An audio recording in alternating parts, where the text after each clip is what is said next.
Hello, Trekkies and Trekkers. Welcome back to this Star Trek podcast.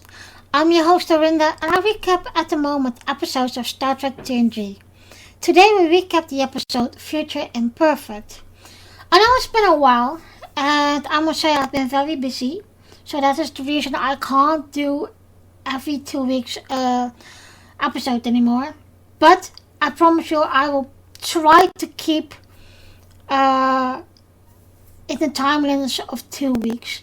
But okay, we will see how what. I'm very busy to write my own book and also to start up a business. So that's my reason that I can't do regular this episodes recap. But okay, I would appreciate it if you like this video, comment on the episode, subscribe to the channel and share it with your friends and family. And now for the pilot of the episode. Sorry. Oh gosh. And now, let's do that again. And now for the plot of the episode. Commander Riker's birthday celebration is interrupted as he, Geordi LaForge and Worf are sent down to the huge cavern on Alpha Onius 3, an uninhabited class M planet, to investigate unusual readings. After their arrival, the cavern suddenly fills with toxic gases and the 3 officers fall unconscious. Riker awakens in sickbay to find that 16 years have been passed. He is now captain of the Enterprise, with Data as his first officer, and Picard has been promoted to Admiral, with Diana Troy serving as his aide. Riker cannot remember any event after the Alpha Onius 3 mission, which Dr. Crusher explains is a side effect of a viral infection he contracted on the planet, and his memories of the interventing events may or may not return. Riker learns that he was married, is now widowed, and has a son named Jean-Luc, after of course Picard. He is further startled when Tomalak, a Romulan commander who was formerly an arch-enemy of the Enterprise, now an ambassador, becomes onto the ship to negotiate a peace treaty with the Federation despite Picard's reassurances. Riker is hesitant to reveal sensitive Starfleet information in negotiating the treaty. As Riker struggles to adjust to his new life, numerous inconsistencies arise. The Enterprise computer is uncharacteristically slow. Numerous systems experience minor technical glitches, and Geordi is unable to correct the problems. Finally, Riker discovers that his late wife Min in Minuet, a fictional holographic character he once met. Riker realizes that the entire future he has been experiencing is a charade and confronts Picard and Tomalak on the Enterprise bridge. With more inconsistencies and sing as he does so, proving his suspicions. Suddenly, the false future fades away, revealing a Romulan holodeck. Commander Tomalak is revealed to be behind simulation, the object of which was to trick Riker into giving away the location of a key Federation outpost. The Romulans, Tomalak explains, were fooled by the intensity of Riker's memories of Minuet and had incorporated her into their fantasy on the assumption that she was real. Riker is put in a holding area where he meets the boy whose image the Romulans had used to create his son. The boy identifies himself as Ethan. Together, they manage to escape and briefly elude their Romulan guards. However, as the two are hiding from the pursuers, Ethan eventually refers to Tomalak as ambassador instead of commander. Riker realizes that he is still in a simulation. Confronting Ethan over it, he demands that the game ends immediately and that he be allowed to leave. Everything disappears once more, leaving only Riker and Ethan back in the cavern on Alpha Onius 3. Riker is then able to contact the ship and learns that Worf and LaForge had beamed up without incident. But the Enterprise was unable to locate him.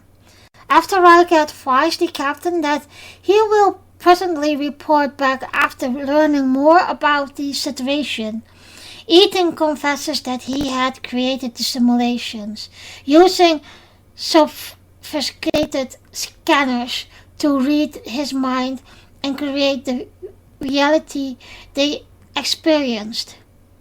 Ethan's planet has been attacked and his people killed. His mother has hidden him in the cavern for his own yearning for real companionship.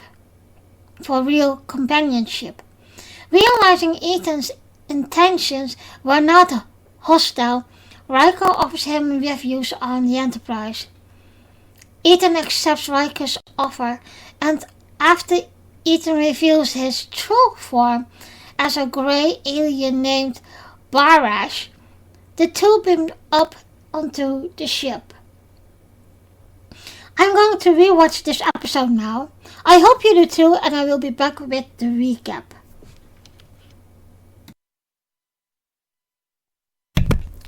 Welcome back, everyone. Like I said, it's been a while also for me watching the episode. So, but it is nice. It's Commander Riker's birthday. Everyone is gathering. He's playing broad trombone. He's blowing candles on, and he wishes for music lesson, of course. With this scene, it's nice to see the crew relaxing, and it's also nice to see the crew is more personally react one another. Just now when Picard and Data gonna join them, they got an abnormality fluctuation, and it's then that they Riker's party has been cancelled in a way.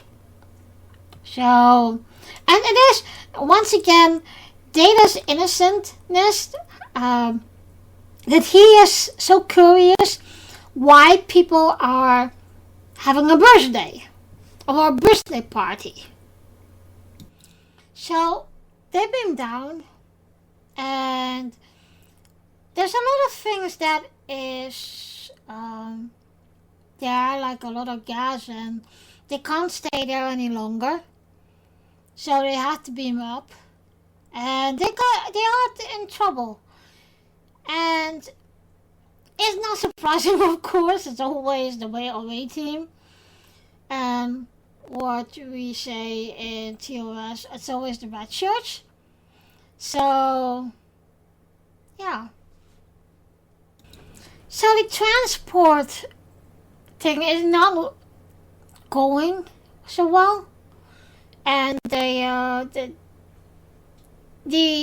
in reality only Geordi and Worf beamed up, but when Riker woke up, he looks old.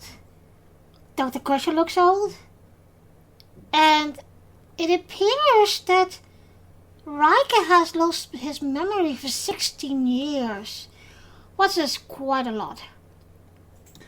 I do must say that hairstyle of Beverly when Riker just woke up after that mission, it is ridiculous. Oh my god, how can they do that? It is ridiculous.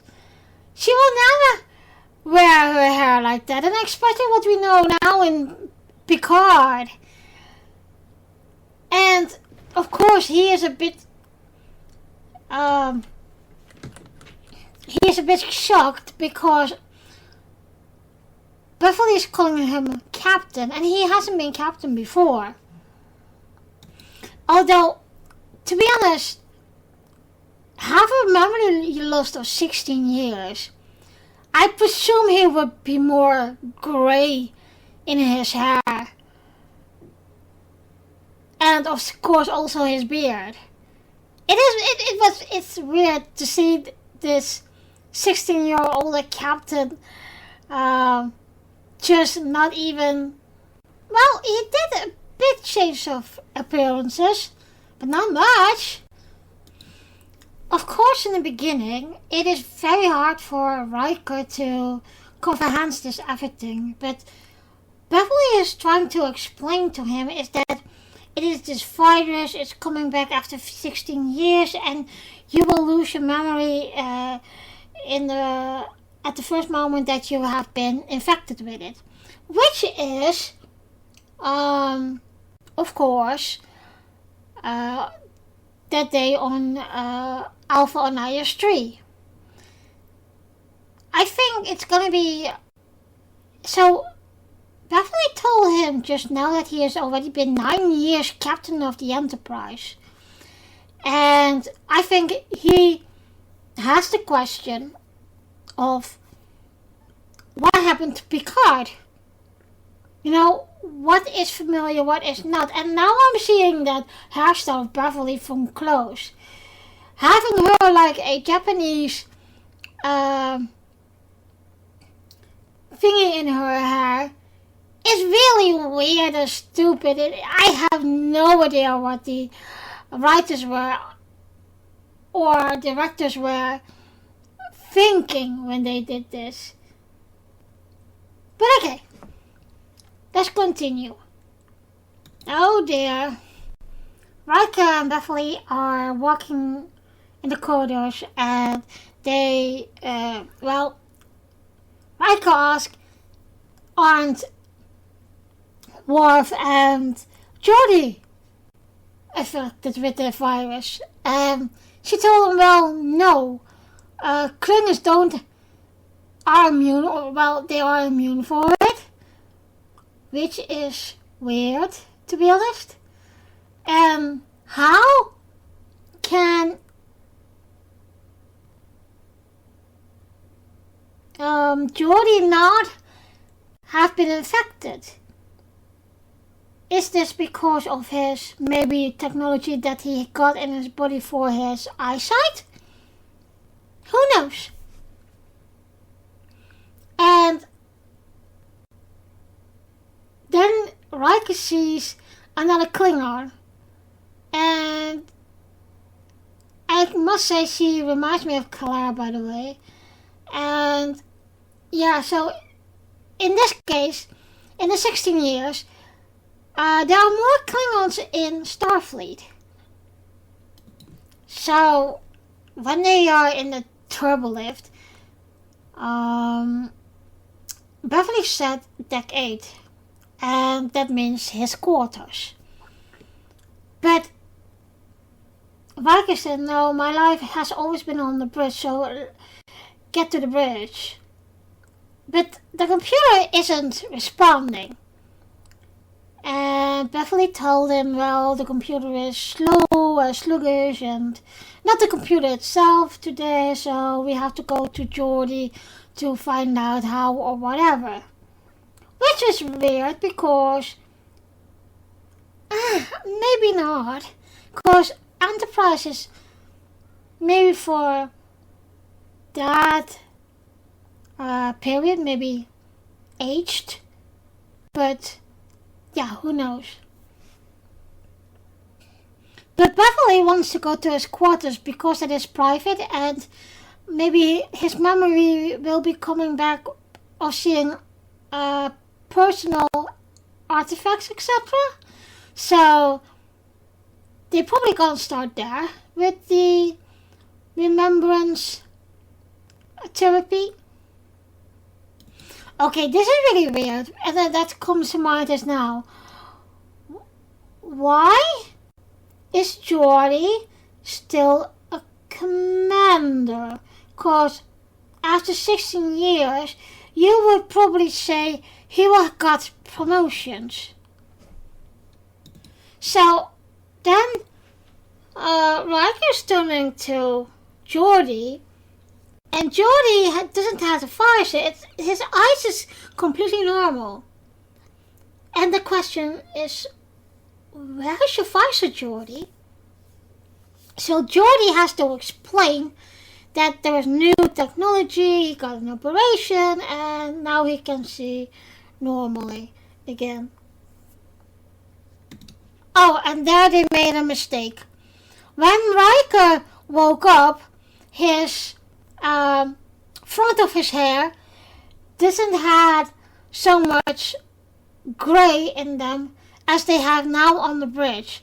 And I noticed that he is getting more grayer and grayer each time we see him. So Riker is making his rounds on the bridge, and he ends up there's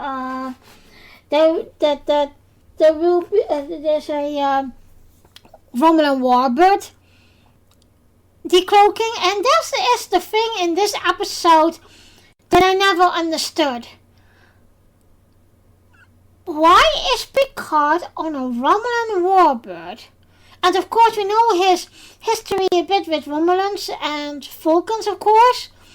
Of course what happened to Mars, etc.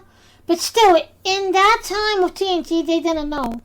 And it is very weird that he's being on a captain of an ambassador, admiral on a warbird. So I always find that a bit of dark road they took, and I don't or didn't understand why.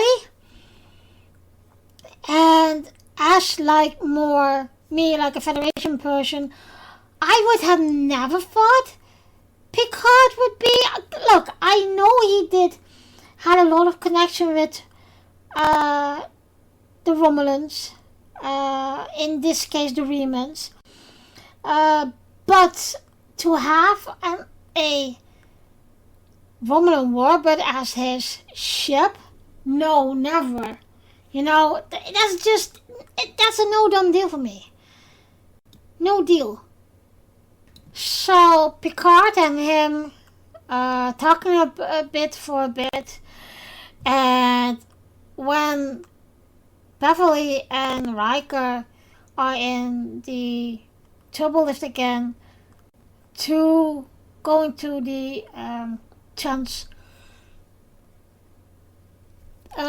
transport room, Riker asked really the question, what the hell is Admiral Picard doing on a warbird? Like I said, it is not something we see Picard doing, especially his love for Starfleet.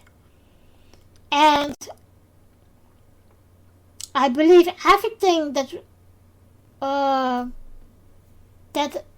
has been expected to be on Mars, and like the supernova, was much later than it is in TNG, I believe.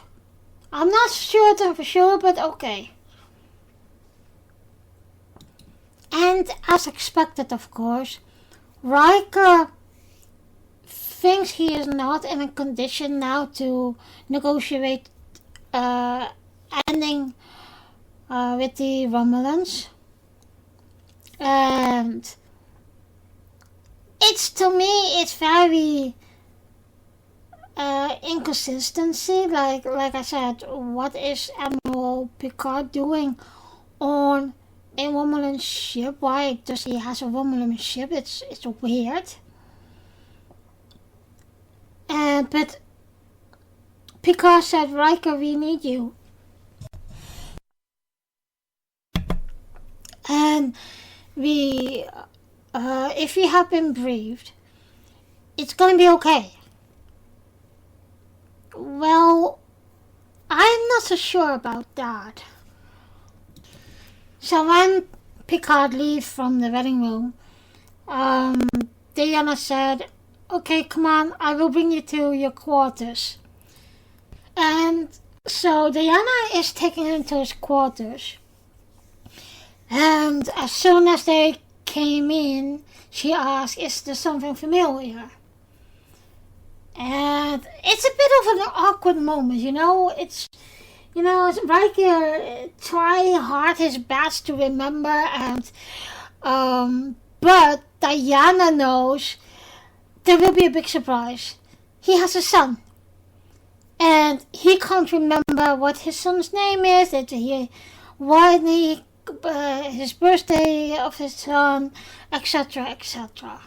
So that must be hard for any person as well. If you got that memory loss, it's really, really shocking. The shock is becoming bigger when Diana called his son Jean-Luc. And he was very pleased with it.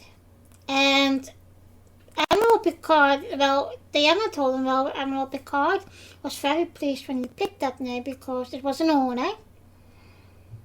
And they even made the boy look like Riker. So then Riker started asking Diana what the hell happened, and who is his mother, and why isn't she here, and what else is gonna be a surprise for me. Diana started telling William about Min, and one of the surprising things was that Min, or Minuet, was ship's counselor. So Diana had to explain to him Minuet took over from me when I left. And in a way that is really weird, because that is exactly what happened when Riker married Diana. They always have been the strong couple of, TNG. So, and we will see how far we come into the episode, how more inconsistencies there is. And in one way, it is very weird that Diana and Riker are not together. Riker wants to see his service record, and the computer is still not there. It's still having malfunction. And how more William is trying to adapt, how more things he is saying and getting to know that there's something things wrong, you know? And the hard thing about this is he not only has his memory lost for 16 years, but he also has a son who needs him. And he tries to catch up with things of the last 16 years. And you see how much of a really big struggle it is. For anyone would be a big struggle. The Admiral and Riker are just walking to the transporter room again to welcome the Romulan ambassador to the Enterprise. And to Riker's shock and disbelief, it was Ambassador Tomalak. And Tomalak has always been an enemy. I never liked him. So, once again, that he is becoming an ambassador for Romulan CQ Starfleet is weird. And I have no idea what they wanted to deal with this. And him being a negotiator for Romulan, that must be weird. Very weird. So, Tomalak is on board, and they are on the bridge now, and he asks questions, and he really started right away off with the technical aspect of the Enterprise. And how more Tomalak is talking, how more Riker is alert on deceivingness. And they are at the point now that Riker is saying, well, Picard, Diana, can I have a word with you? So, it is Commander Data's assignment to occupy the ambassador and give him a tour on the ship. And as we know how Tomalak is, it is like Riker, I don't trust Tomalak. And there's always that second hidden agenda with him, you know? So, but the Admiral is saying, okay, well, I don't think they will cheat on us because there is no point in it. And Diana is telling Riker, well, I don't feel that he will deceive you, etc.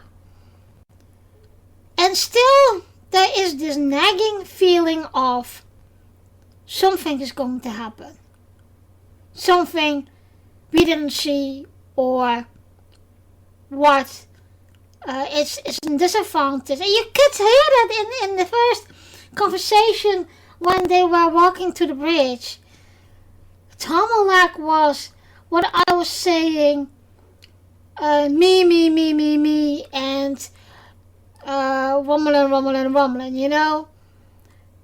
And that was so suspicious. So, Riker is really, nervous to what will become. And then they get a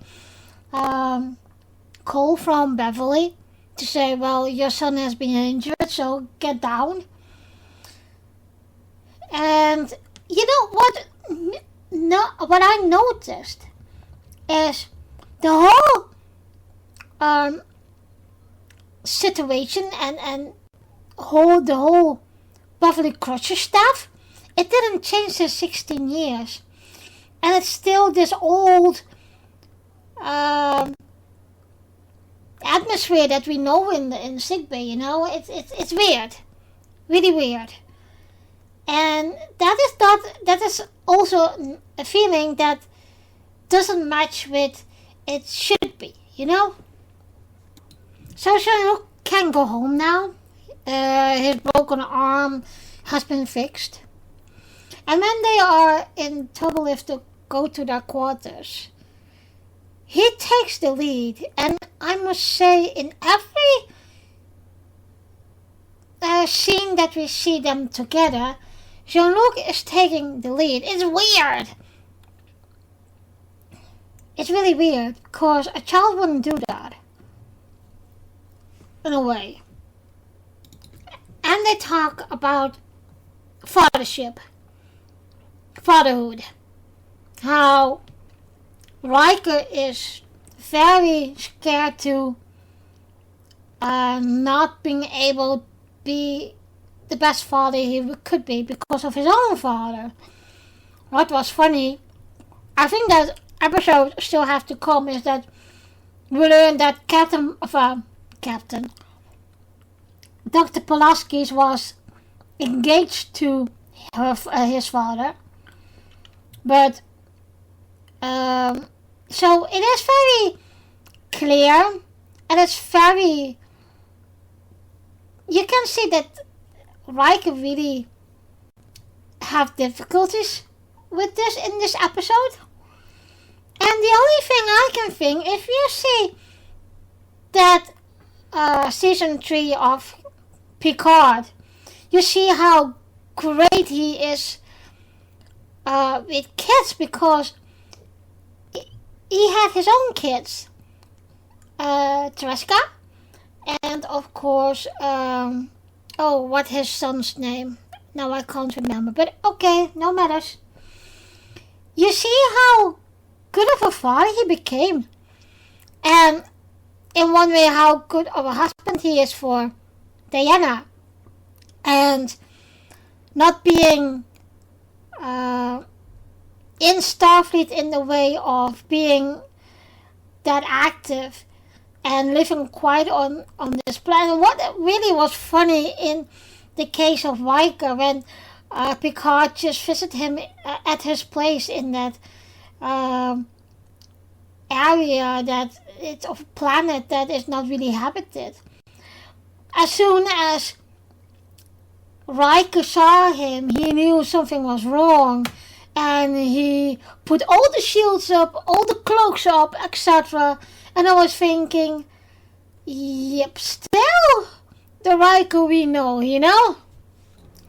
They are trying to get some family videos about William, of course, so he can refresh his memory.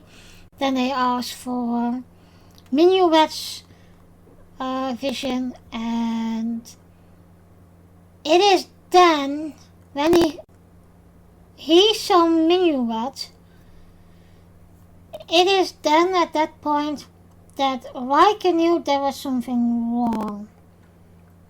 And then he went to the bridge, and Geordi was still saying, well, I'm still running diagnosis, and he said for 30 hours it can mostly maximum of 4 hours always with you, so what the hell is going on? Then he walked up to Worf and he saw his scar, and Worf couldn't tell him where he got it from. So Riker knew there was something wrong. So Tamalak and Picard are on the bridge now, and they confronted. Well, Riker confronted them because something was totally wrong. And then everything, the bridge of the Enterprise disappeared, and then Riker was standing on a Romulan holodeck. So Tamalak had something explaining to do.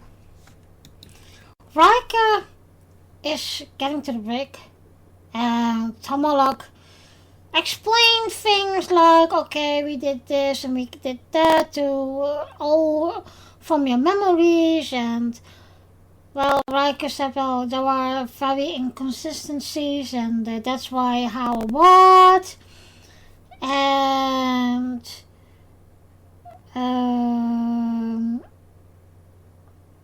the rest is like, well, meet your son. Well, it's in one way very weird, of course. They start talking, and Riker wants to escape, of course. What else would Riker not do? But once again, I find it very curious that Ethan, the boy that they create, is telling him a lot of information about himself right away. And that is weird. The whole situation is super, super weird. They escape, and now they are in that secret hiding place of Ethan. And it's still confusing, cause how would you do, and especially for a kid, how could you survive the idea of what he's going to, and still there are inconsistencies, so, and Ethan isn't clear to what he knows, how he does it, etc., etc. After some tense moments, they found Ethan and Riker, but Riker sees all the inconsistencies and he says, stop everything, I'm not going to work with you, play with you anymore, so come clean, cause I don't want to do this anymore. And then Ethan had to tell him that it's really him that make this all fantasies up. That's why there are inconsistencies. Riker talks to Ethan, and then the Enterprise is calling him, and he said, okay, bear with me, I'm going to see soon how what it's all about. So he talked with Ethan, and Ethan tells him, well, my people have been murdered, my mom wants me to be safe, and she created this all to give me everything I want, but the only thing I want is I'm very lonely. That's why I kidnapped you. And then Riker said, well, you can come with me, you don't have to be alone. And at that moment he changed in his real form, how he looked like. And the first thing that comes to mind is, whoa, that is really a Martian. You know, what we always say, the big hat, the big eyes, etc., etc. The episode ends with, you will always be Jean-Luc to me. And then they beamed up to the Enterprise. So, I think this is one of the episodes that all Trekkies knows, and I do think in general it is a likable episode. If I'm looking at the rating of IMDb, that is like 7.7, and I think I will be like in the neighborhood of 7.5. That is what I think of it.